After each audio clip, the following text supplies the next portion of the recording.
आप सब वालिदैन से गुजारिश है एक मेरी कि कभी भी अपने बच्चों को बद्दुआ मत दीजिएगा।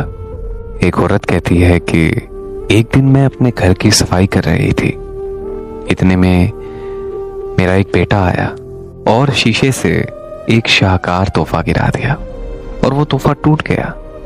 मैं उस वक्त बहुत ज्यादा नाराज हुई क्योंकि वो तोहफा बहुत ज्यादा महंगा था और वो तोहफा मेरी माँ ने मुझे दिया था और मैं उसे अपनी जान से भी ज्यादा पसंद करती थी और मैं उस तोहफे को कभी भी खोना नहीं चाहती थी और उस तोहफे को मैं हमेशा अपने पास संभाल कर रखना चाहती थी।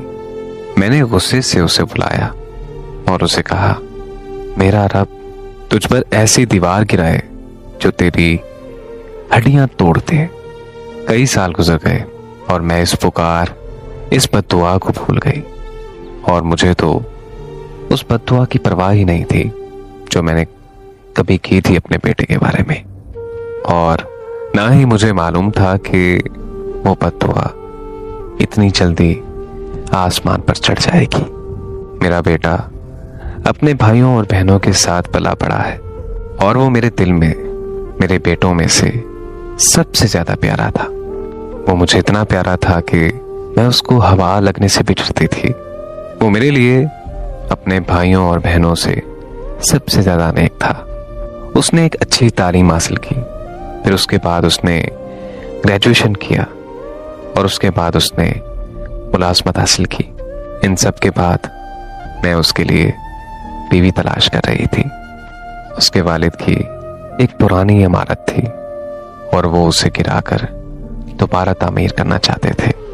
मेरा बेटा अपने वालिद के साथ इमारत की तरफ गया और मजदूर मनहदम करने की तैयारी कर रहे थे और अपने काम के दरमियान मेरा बेटा अपने वालिद से दूर चला गया और उस मजदूर ने उसे नोटिस नहीं किया तो दीवार उस पर गिर गई।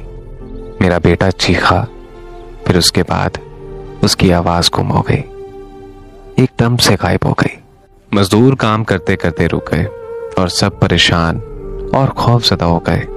उन्होंने बड़ी मुश्किल से उससे दीवार हटाई और इतने में एम्बुलेंस भी आ गई।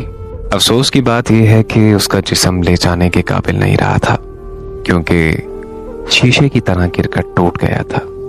तो उन्होंने उसे बड़ी मुश्किल से उठाया और इंतहाई निगहदाश्त में मुंतकिल किया। और जब उसके वालिद ने मुझे खबर की तो मैं बेहोश हो गई और जब मुझे होश आया तो गोया अल्लाह ताला ने मेरी आंखों के सामने वो घड़ी बहाल कर दी जिसमें मैंने बचपन में कई साल पहले उसके लिए बद्दुआ की थी और मुझे वो बद्दुआ याद आ गई और मैं रोती रही और बहुत ज्यादा रोती रही, यहाँ तक कि मैं दोबारा बेहोश हो गई। मैं अपने होशो हवास खो बैठी थी। जब अस्पताल में मुझे अफाका हुआ तो मैंने अपने बेटे को देखने के लिए कहा। मैंने उसे देखा और काश मैंने उसे इस हालत में ना देखा होता।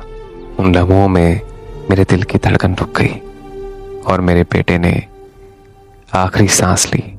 मैंने रोते हुए कहा, काश वो दोबारा जिंदा हो जाए, घर के तमाम फनपारों को तोड़ दे, बस मैं उसे ना खाऊं। काश मैं उस वक्त गूंगी हो जाती और उसको बद्दुआ ना देती। काश काश, लेकिन काश का लफ्ज का वक्त पूरा हो चुका था।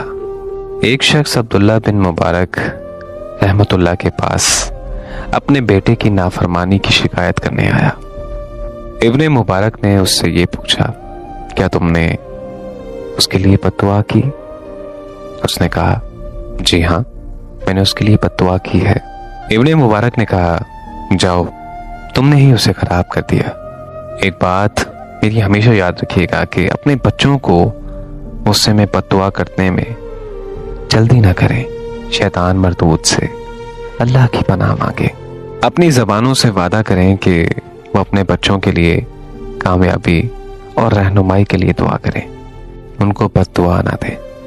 और जब भी आप अपने बच्चों को खुश होते हुए और खेलते हुए पाए तो उनके लिए ये दुआ मांगे, ऐ अल्लाह मैं तुझसे दुआ करता हूं कि इन्हें जन्नत में भी खुश रखना, जैसा कि तूने इन्हें दुनिया में खुश रखा हुआ है।